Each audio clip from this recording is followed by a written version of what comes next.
dan tempat di mana tumbuhnya nilai-nilai yang terpuji, maka dengan hidupnya ruh pada diri seseorang, itulah yang akan membedakan dia dengan makhluk yang lain yang ada di muka bumi ini.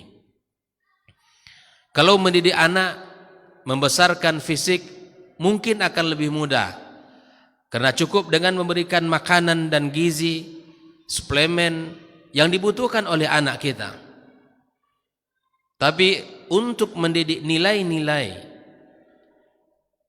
yang terpuji pada diri anak, atau mendidik dia menjadi seorang yang tahu dengan tugas dan kewajibannya sebagai hamba Allah, memiliki akhlak yang mulia, semangat ibadah, itu bukan hal yang mudah untuk didapatkan pada diri seorang anak kalau itu tidak kita bidik sejak kecilnya. Oleh itu ikhwafillah rahimakumullah, bagaimana Islam memandu agar pendidikan itu tidak menjadi perkara yang terlupakan atau yang terlewatkan dalam kehidupan kita. Seringkali perhatian kita pada pendidikan fisiknya, pada perkembangan tubuhnya, tapi barangkali ada yang terlewatkan oleh kita dengan perkembangan usia anak kita. Apakah sudah sama kecerdasannya secara ruhi, atau dari sisi nilai-nilai agama, apakah sudah tumbuh pada anak kita? Jangan-jangan anak sudah balik, sudah masuk pada usia rusda, tapi sikap dan perilaku masih anak-anak yang usia-usia tamyiz. Ini kan sungguh sangat jauh perbedaannya. Maka Islam telah memberikan kurikulumnya, Islam telah memberikan panduannya, karena Islam adalah agama yang sempurna, memberikan pendidikan utuh kepada siapapun dari umat kita mengetahuinya. Begitu seterusnya, seakan-akan informasi seluruh dunia ya mudah ada dalam genggaman tangan kita. Pertanyaan kita bahwa kecerdasan atau perkembangan teknologi seperti ini sangat membutuhkan kecerdasan ruhi, sangat membutuhkan nilai-nilai akhlak yang sangat tinggi, karena kalau tidak, apa saja mudah diakses oleh setiap anak kita tanpa takut, tanpa ada rasa malu, tanpa ada rasa segan dalam dirinya, tanpa rasa takut kepada Allah tabaraka wa ta'ala. Maka oleh karena itu ikhwafillah rahimakumullah, pendidikan ruhi ini fase pertamanya yang mesti kita lakukan adalah fase qablal wiladah, yaitu fase sebelum kelahiran. Sebelum anak lahir sudah mulai penanaman pendidikan itu. Fayambaghi ay yatazawwaj al-muslim bi niyyati ta'atillahi wa rasulih, bahwa ketika seorang menikah, berumah tangga, di antara perkara yang mesti dia tata dalam dirinya adalah niat dia untuk menikah. Niat dia untuk apa? Apakah hanya mengakhiri masa lajang karena teman-teman seangkatan sudah menikah semua? Tidak. Tidak hanya itu, tapi kemudian kita menikah adalah untuk melanjutkan perintah-perintah Allah, melaksanakan perintah Allah dan Rasulnya, dengan tujuan taatillahi wa rasulih, mentaati Allah dan mentaati Rasulullah sallallahu alaihi wasallam. Fayuhsin nafsahu, dia membentengi dirinya. Kemudian wayatlubul walad, dan harapan dengan pernikahan itu Allah karuniakan kepadanya anak. Makanya kalau ada hari ini konsep yang diusung oleh sebagian tokoh atau artis, misalnya konsep menikah boleh tapi punya anak jangan. Pernah dengar enggak itu? Iya, hari ini dikembangkan, nggak mau punya anak. Ini melanggar tujuan pernikahan yang ada dalam agama kita, melanggar maqasidus syariah. Tujuan syariat meletakkan pernikahan untuk mendapatkan keturunan, karena anak merupakan kehidupan kedua kita. Ia akan melanjutkan estafet kebaikan kita. Bahkan anak adalah bunga kehidupan yang akan selalu mendoakan kita, yang selalu meminta memohon kepada Allah. Bahkan dengan sebab doanya anak yang saleh, Allah akan ampunkan dosa kita, Allah angkat derajat kita di sisinya. Di dalam sebuah hadis Rasulullah sallallahu alaihi wasallam menyebutkan ketika Allah tabaraka wa taala angkat derajatnya, diangkat lagi sampai hamba itu bertanya kepada Allah, anna li hadhihi, dari mana ini semuanya? Amalan apa yang membuat saya seperti ini? Maka Allah tabaraka wa taala mengatakan, waladuka astaghfara laka, anakmu yang saleh yang mendoakan kamu. Mendapatkan anak yang saleh tentu butuh pendidikan yang cukup, nilai-nilai yang ditanamkan sempurna, pengawasan yang baik dari orang tua. Tidak melepaskan ia berkembang, hidup di lingkungan tanpa pengawasan, pergaulan bebas, ya, pergi pagi kemudian pulang malam, tidak, tapi dengan penuh tanggung jawab, pengawalan, kepekaan, ya, itu harus hadir setiap hari pada orang tua. Maka ikhwah fillah rahimakumullah, dengan niat kita menikah karena Allah, itu salah satu bagian dari proses pendidikan ruhi. Sehingga ada kisah di antara kehidupan para generasi awal dari umat ini, ketika dia mengatakan kepada anaknya, wahai anakku, sungguh aku telah memilihkan, ya, mempersiapkan dirimu nak, jauh sebelum kamu lahir. Sang anak bertanya, bagaimana caranya wahai ayahku? Dengan cara aku memilih ibu yang baik untukmu. Bahkan ketika Umar menyidang salah seorang anak muda yang durhaka kepada ayahnya, di saat dia sidang, maka dia bertanya kepada Amirul Mukminin, wahai Amirul Mukminin, adakah hak saya atas orang tua saya? Maka di antara hak anak yang disampaikan oleh Amirul Mukminin Umar bin Khattab radhiyallahu taala anhu, memilihkan seorang ibu yang salihah. Ini dia. Pendidikan ruhi itu sudah mulai dilakukan pada fase qabla al-wiladah, sebelum anak ini lahir, telah kita persiapkan dengan cara mencari seorang ibu yang salihah, sebagaimana pesan Rasulullah sallallahu alaihi wasallam, fasfar bidzatid dini taribat yadak. Nikahilah wanita yang beriman, beragama, maka kamu akan beruntung. Karena ketika seorang suami tidak punya ilmu, maka dengan apa dia mendidik seorang istri? Dan ketika seorang ibu yang kita nikahi tidak punya ilmu, tidak punya agama, maka apa yang akan ia didik untuk anak kita? Di sini letaknya fasfar bidzatid din, karena sangat fatal akibat ketika seorang wanita tidak salihah. Lihatlah kisah Nuh alaihi salam. Di saat Nuh menjadi seorang rasul pertama mendakwakan tauhid kepada umatnya, maka orang yang pertama menghina dan menolaknya adalah istri beliau. Sehingga efek daripada kedurhakaan istrinya itu, anaknya pun menjadi seorang yang durhaka. Sehingga ini disimpulkan oleh sebagian, ya, bahwa ketika ibunya tidak baik, sebab utama anak tidak baik akan lebih besar. Jelas ya? Ketika seorang ibunya tidak baik, mudah merendahkan suaminya, ya, kemudian meninggikan suara kepada suaminya, tidak ta'zim kepada suaminya, maka jangan berharap anak-anaknya pun, ya, akan mentakzimkan orang tua ayahnya, karena telah ada contoh dari sang ibunya. Ikhwah fillah rahimakumullah.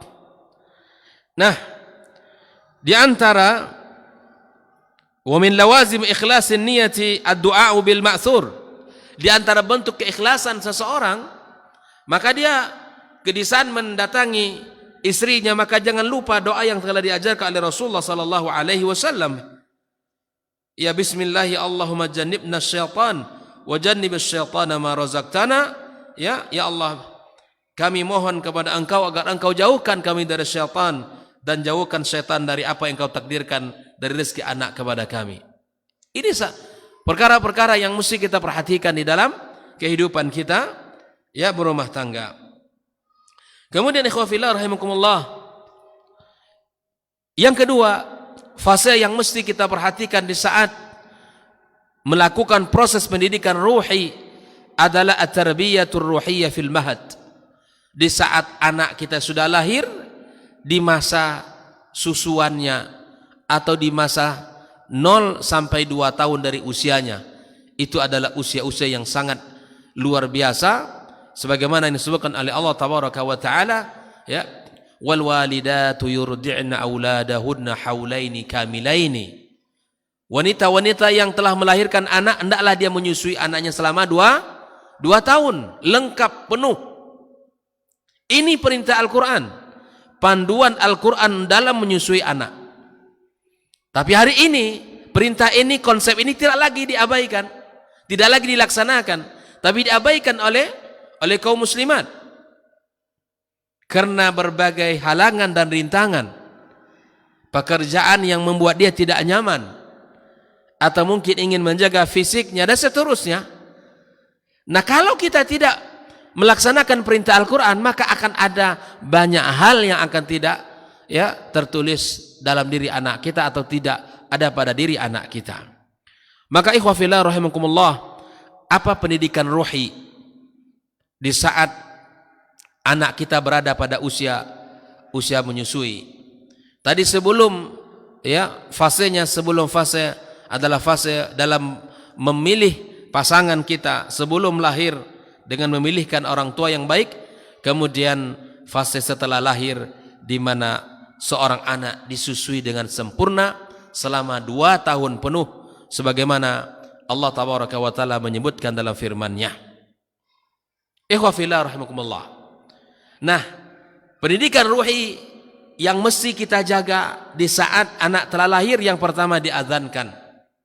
Ini di antara sunnah. Kenapa demikian? Karena kita menginginkan kalimat yang pertama ya yang masuk ke dalam telinga anak kita adalah kalimat tauhid, kalimat la ilaha illallah, kalimat takbir, Allahu akbar, dan seterusnya. Dia akan menjadi sebuah nutrisi ruhi pada anak kita, dan itu akan menjadi sesuatu yang dekat dengan diri anak kita. Kemudian yang kedua adalah ikhwah fillah rahimakumullah, ad-du'a'u lillahi bil ma'thur wa syukruhu ala ni'matil jadidah. Berdoa kepada Allah ya, agar Allah tabaraka wa taala jadikan anak ini anak yang saleh, anak yang baik, anak yang taat, ya, anak-anak yang tahu dengan tugas dan kewajibannya, anak-anak yang totalitas secara ketaatan kepada Allah dan mensyukuri atas nikmat anak yang Allah berikan. Dengan cara apa? Dengan cara kita melakukan akikah. Dan itu semua proses-proses dalam pendidikan ruhi. Kemudian tahnikul maulud, mentahnikkan. Tahu cara mentahnikkan? Anak lahir kemudian ambil kurma, ya, kemudian digigit atau kemudian sampai kurma itu halus, ya, kemudian diambil dengan jari telunjuk kita, kemudian diletakkan di langit-langit anak kita. Jadi itu cara mentahnikkan anak kita dan mendoakan kepadanya keberkahan. Doakan keberkahan pada anak kita. Kemudian halaqu ra'sihi, ya, kemudian kita mencukur rambutnya dan kita bersedekah dengan perak sesuai dengan timbangan rambut yang ada pada anak tersebut. Kemudian setelah itu ya akikah dan memberikan nama yang baik kepada anak kita. Nabi SAW menyebutkan ahabul asma'illallah 2. Nama yang paling disukai Allah ada 2. Yang pertama apa? Abdullah, yang kedua Abdurrahman. Nah, kasih nama anak. Kemudian berikutnya ada al-khitan. Al-khitan, ya, boleh khitan sejak kecil, boleh. Dan begitu juga untuk perempuan. Tapi sekali lagi perempuan itu sifatnya adalah ya sebagai bentuk tafdhil bagi seorang wanita, tapi bagi seorang laki-laki adalah diwajibkan khitan. Nah, ini dilakukan, dan ini semuanya pendidikan ruhi yang ada pada diri anak kita. Setelah itu masuk kepada fase berikutnya adalah fase at-tufulah. Fase sebelum lahir, fase di saat lahir usia 0 sampai 2 tahun dengan cara menyusui, ya, menggendong, memberikan ciuman, pelukan, kehangatan, itu merupakan pendidikan ruhi. Merasakan kedekatan hati dengan anak. Anak pun demikian merasakan kenyamanan dalam pelukan ibu bapaknya. Makanya anak-anak yang tidak mendapatkan, ya, sentuhan ini, maka seperti mata rantai yang putus. Ada yang hilang sehingga anak tidak sempurna berkembang secara ruhi. Ya. Kemudian kita fase yang ketiga, kita masuk fase yang ketiga adalah fase kanak-kanak. Artinya usia 3, 4, 5 dan 6. Apa yang mesti kita lakukan dalam pendidikan ruhi? Yang pertama, di dalam pendidikan yang paling utama adalah al-qudwatul hasanah. Apa? Qudwah hasanah. Pendidikan ruhi usia 3, 4, 5 dan 6 adalah qudwah hasanah. Apa itu qudwah hasanah? Suri tahu? Tauladan, contoh yang baik. Ternyata ikhwafillah, usia 3, 4 itu, usia 3, 4, 5 itu yang paling berkesan bagi anak bukan perintah, tetapi yang paling berkesan pada diri seorang anak itu adalah keteladanan yang ditampilkan oleh ibu bapaknya. Sebagaimana ibu bapaknya menjadi seorang teladan di dalam kehidupan rumah tangga, maka seperti itulah anaknya nanti di dalam karakter dirinya. Makanya hati-hati ikhwafillah, disebut ini fase keemasan. Fase emas ini jangan sampai hilang. Usia 3, 4, 5 itu. Karena fase yang sangat luar biasa. Pendidikan yang paling tepat apa? Pendidikan qudwah, bukan perintah, bukan ucapan, tapi pendidikan suri tauladan. Itu fase itu. Makanya berhati-hati di usia itu, usia TK ya. Usia TK ya Bang ya. TK berapa? TK 2 ya. TK 1. Pokoknya usia-usia itu usia TK. Hati-hati betul Pak. Kalau usia itu mendapatkan guru yang tidak faham, yang mencontohkan, maka akan terbentuklah pada pemikiran, pada diri dan karakter anak kita apa yang dicontohkan oleh gurunya. Waliyadzubillah. Maka hati-hati mencari tempat di usia itu. Karena usia itu usia ya di mana anak kita sangat pintar meniru. Coba sajalah Pak, perhatikan di rumah nanti usia itu. Apa yang kita buat di rumah, insya Allah akan ditiru olehnya. Apa yang dilakukan oleh ibu bapaknya di rumah akan di-copy paste oleh dia. Karena memang usia itu usia di mana anak sangat pintar meniru. Maka mari jangan kita ketinggalan usia emas itu. Kita lanjutkan. Indama yara tiflu tsalitsa walidayhi yusalliyan wa yasma'uhuma yatluwanil Qur'anil Karim. Ketika usia anak 3 tahun melihat orang tuanya salat atau membaca Al-Qur'an, fa inna ruhahu tataghazza bidzalika. Di saat orang tuanya salat, di saat orang tuanya mengaji, maka ruhnya merasakan nutrisi itu. Mendapatkan nutrisi itu. Jelas ya? Makanya di rumah kita ngaji, di rumah kita salat sunnah, di rumah kita berzikir. Karena apa yang kita lakukan itu semuanya adalah nutrisi ruhi bagi anak kita. Kama yajlisu ma'al usrati ala ma'idatil iftar fi Ramadan, duduk di hidangan berbuka, ya, fayasma'ud du'a, ya, kemudian dia mendengarkan doa dari orang tuanya.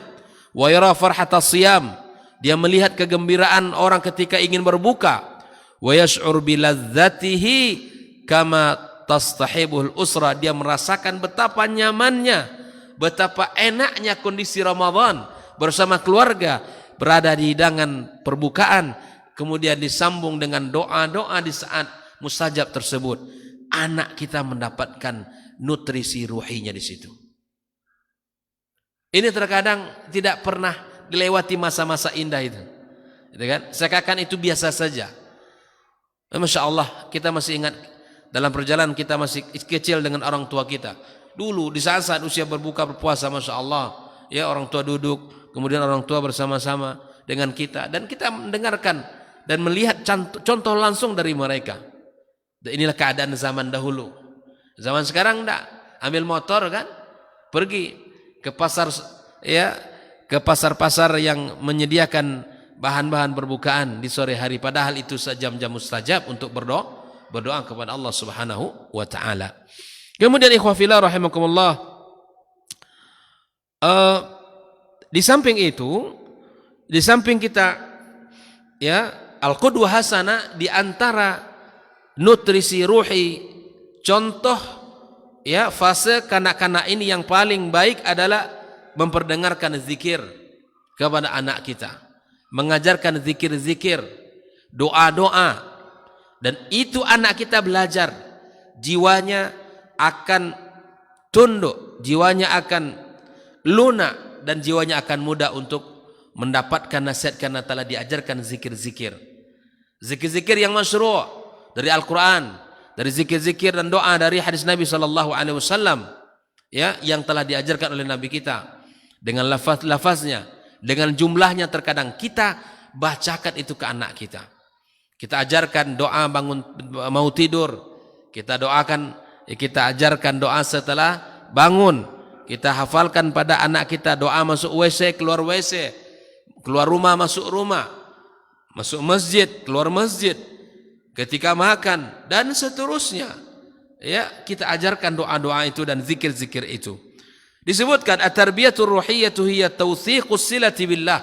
Sesungguhnya pendidikan ruhi itu merupakan penguatan hubungan kita dengan Allah Subhanahu wa taala.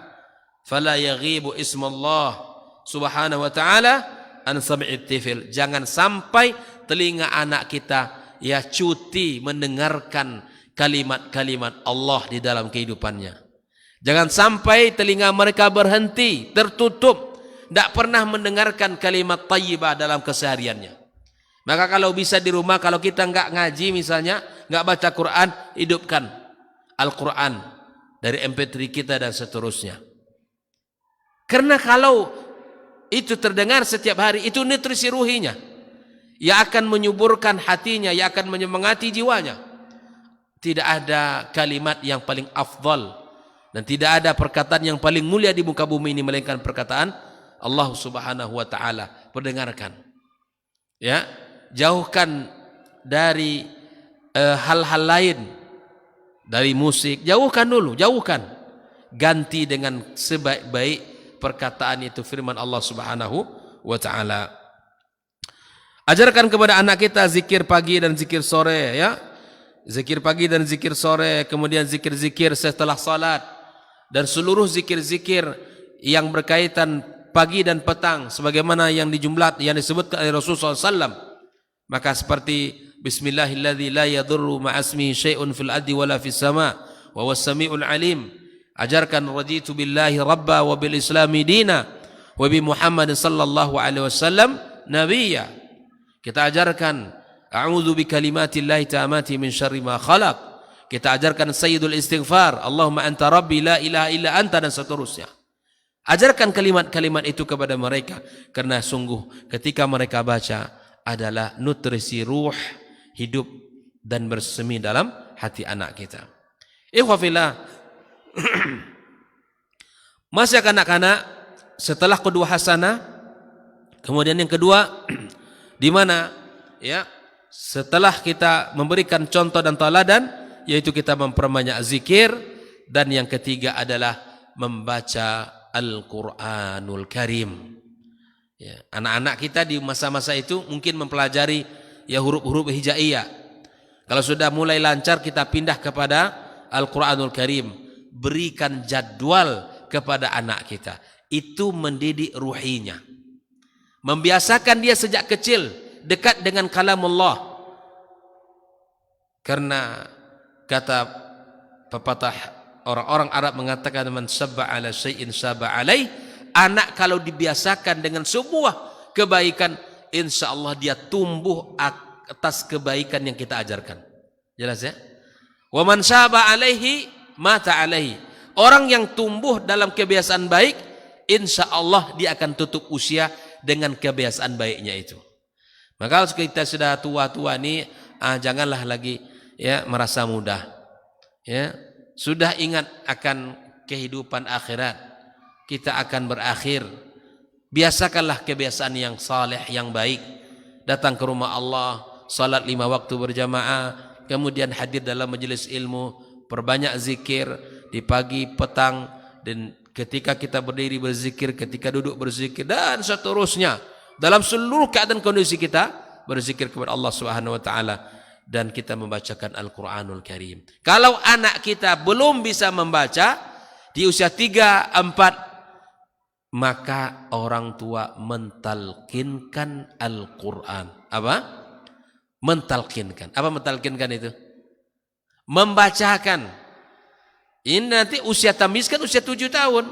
Sudah Nabi perintahkan muru auladakum bis salati wa hum abna sab'a sinin. Sudah. Kapan kita mengajari anak kita perkara salat? Sebelum usia 7. Karena usia 7 itu usia perintah anak kita disuruh salat. Usia 3, usia 4, usia 5 sudah kita ajari dia doa-doa dalam salat, zikir-zikir dalam salat dibaca. Diajarkan, ditalkinkan kepada anak kita surat Al-Fatihah. Ditalkinkan kepada anak kita surat-surat pendek. Di samping bacaan-bacaan salat yang mesti kita ya ajarkan kepada anak-anak kita. Ya. Setelah kita memperbanyak zikir, kemudian mentalkinkan ayat-ayat Al-Quran kepada anak-anak kita, ternyata ada hal lain yang juga luar biasa di dalam pendidikan ruhi itu, yaitu qasasul anbiya wasiratin nabawiyah. Qasasul anbiya wassalihin.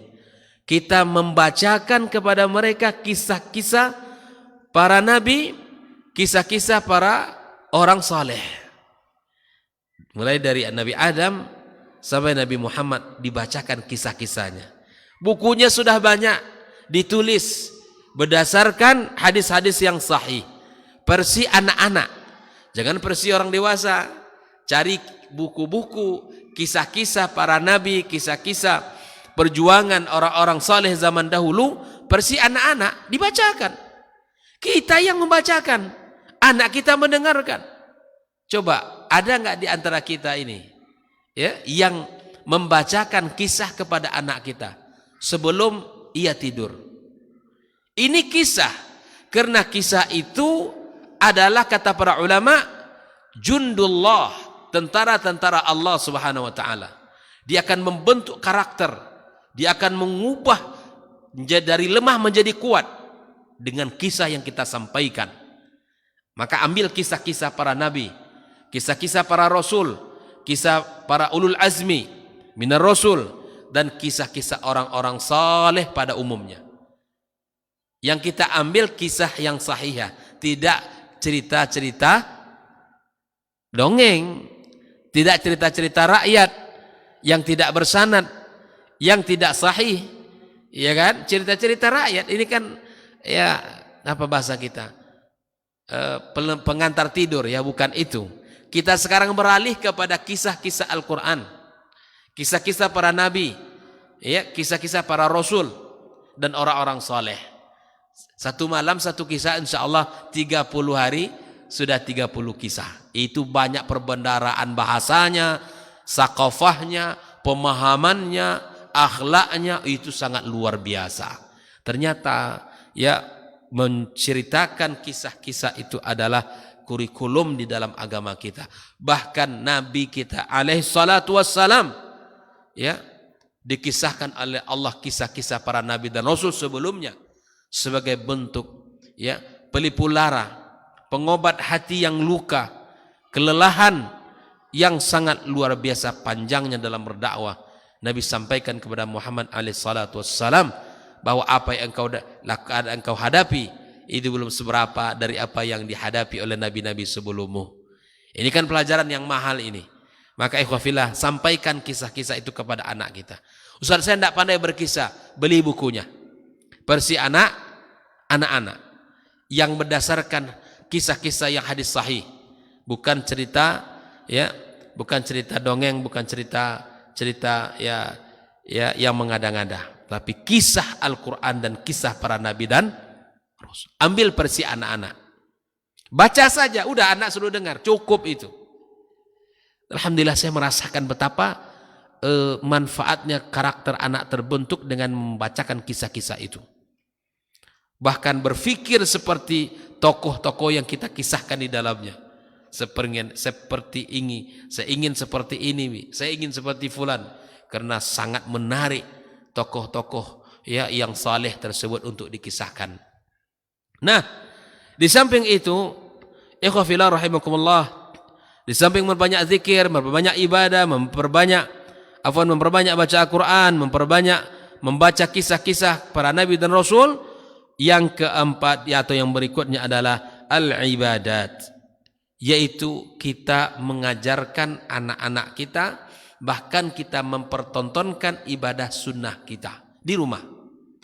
Seperti mana Sa'id Ibn Musayyib mengatakan, ya setiap kali aku melihat anakku, aku panjangkan salatku dan aku tambahkan rakaatnya. Sampai anaknya berkata, wahai Abi, kenapa engkau panjang kali salatnya? Apa kata sang ayah? Wahai anakku, dengan salat yang aku lakukan, aku berharap Allah akan memperbaiki dirimu nak. Ya Allah. Dengan ibadah yang aku lakukan, Abi berharap Allah memperbaiki kamu, Allah menjaga kamu, Allah melindungi kamu.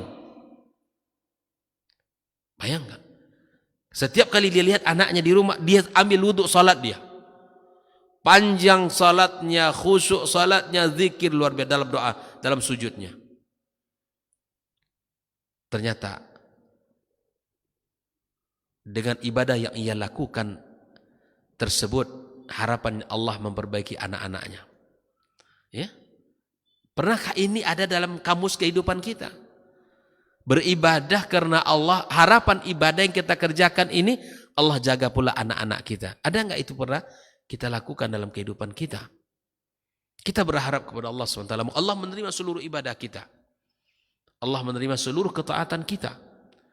Dan ingat kisah dalam surat Al-Kahfi itu, ya, setelah sekian lama harta anak yatim di bawah gedung yang hampir roboh itu Allah jaga, sebabnya cuma satu saja. Apa kata Allah? Wa kana abuhuma salihah. Bapak mereka orang soleh. Jadi dengan kesolehan orang tua Allah jaga harta anak kita, Allah jaga mereka, Allah jaga keturunan kita. Tugas Allah menjaga mereka. Ya, seperti mana yang dikatakan oleh Umar bin Khattab radhiyallahu taala, as-salahu minallahi wal adabu minal aba. Kesalehan anak itu tugasnya Allah. Menjadikan dia saleh itu tugas siapa? Allah. Tugas kita apa? Memberikan contoh teladan, berikhtiar, memberikan rezeki yang halal, yang tayyib kepada anak kita, mempertontonkan keteladanan yang baik kepada anak kita, memperlihatkan ya kesungguhan kita. Dan ini dilakukan. Tapi kemudian subhanallah, yang akan memperbaiki anak kita adalah Allah Subhanahu wa taala. As-salahu minallah wal adabu minal aba. Jelas konsepnya ya? Jadi tugas memperbaiki anak kita siapa? Tugas siapa? Allah. Mau tunggang ya siang malam kita ibadah kepada Allah tabaraka wa taala. Apapun yang kita lakukan demi anak kita, ya, maka semua pengorbanan itu ya datang dari orang tuanya, yang kemudian dengan pengorbanan itu Allah Subhanahu wa taala jaga anak dan keturunannya. Baik ikhwah fillah. Maka disinilah bahwa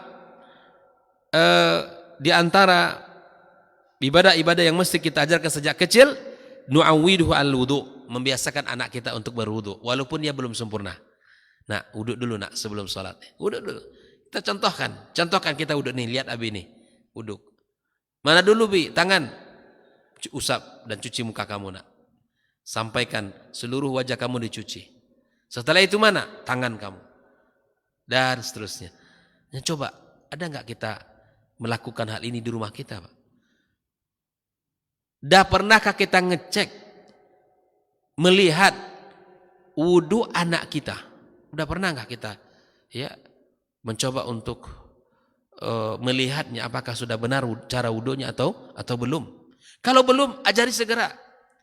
Saya nggak punya ilmunya, ngaji, belajar lagi.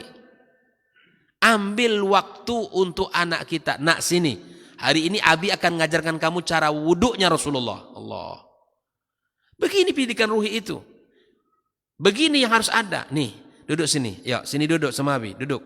Lihat ya Abi wudu. Dari awal kamu perhatikan. Contohkan kepada anaknya bagaimana wudunya Nabi SAW. Seperti mana yang tertera dalam hadis yang telah disebut oleh Rasulullah SAW. Kalau wudu sudah selesai, suruh dia praktek. Di mana kekurang kita perbaiki. Di mana dia tidak sempurna, kita sempurnakan. Ini kita sebutkan, ya.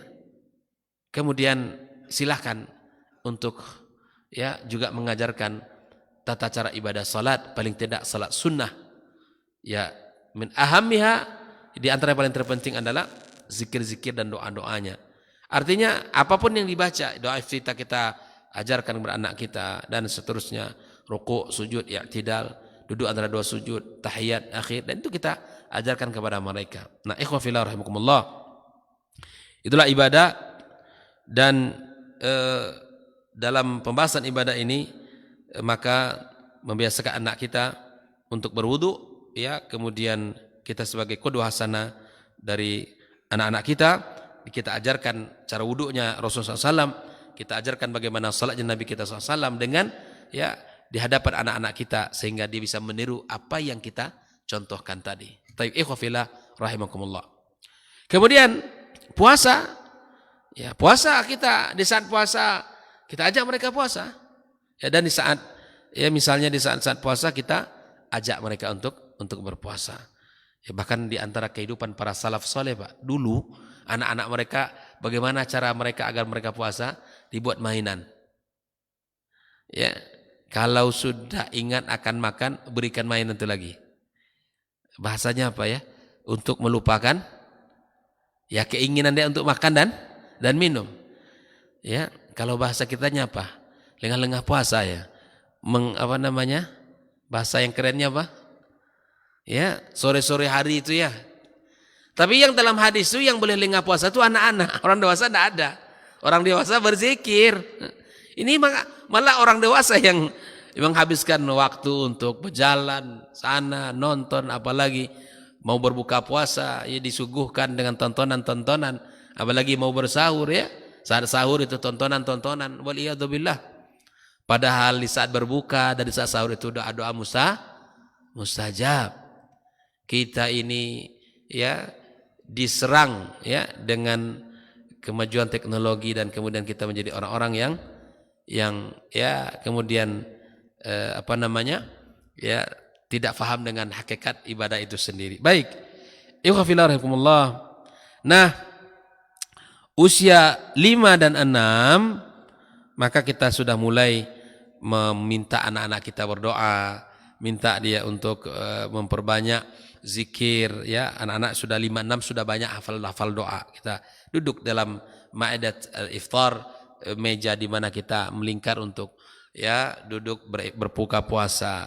Kemudian usia 5 dan 6 kita ajak, dan kita harus ya pastikan dia semangat untuk ibadah, ajak salat ya, ajak salat ke masjid, dan kemudian ya menjaga ibadah-ibadah sunnah dan salat-salat sunnah yang lainnya.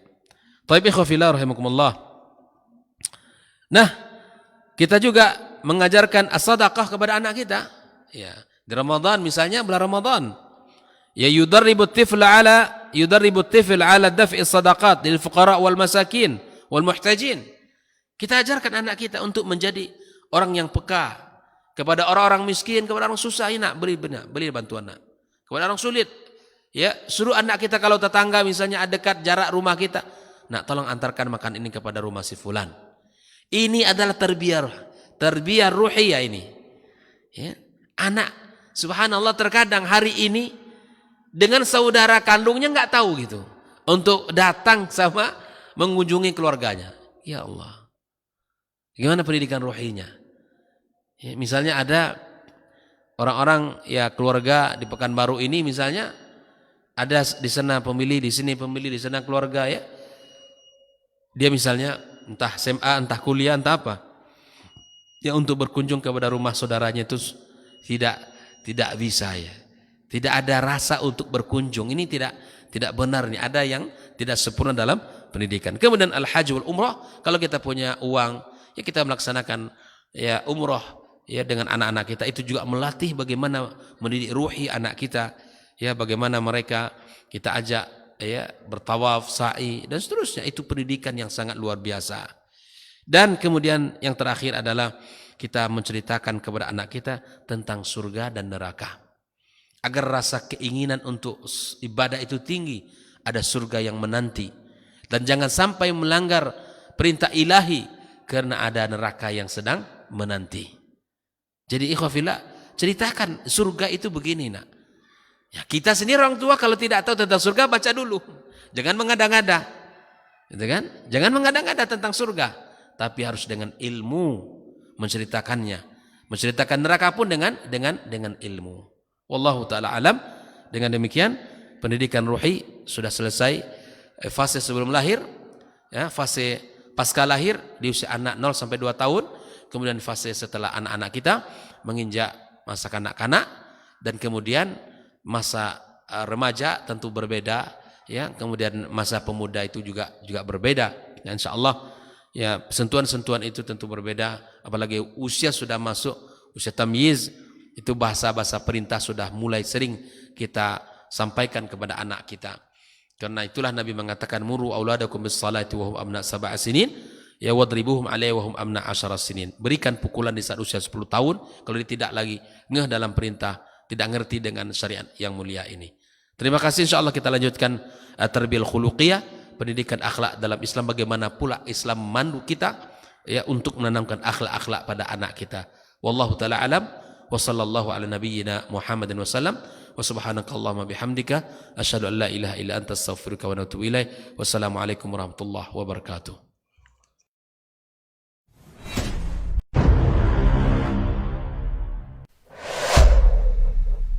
Dunia dan seisinya ini bagi Allah tak sama nilainya dengan sebelah sayap lalat.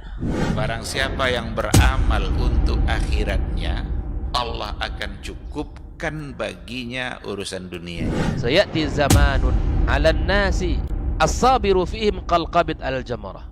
Akan ada satu masa di akhir zaman yang berpegang teguh dengan agamanya seperti orang yang sedang memegang bara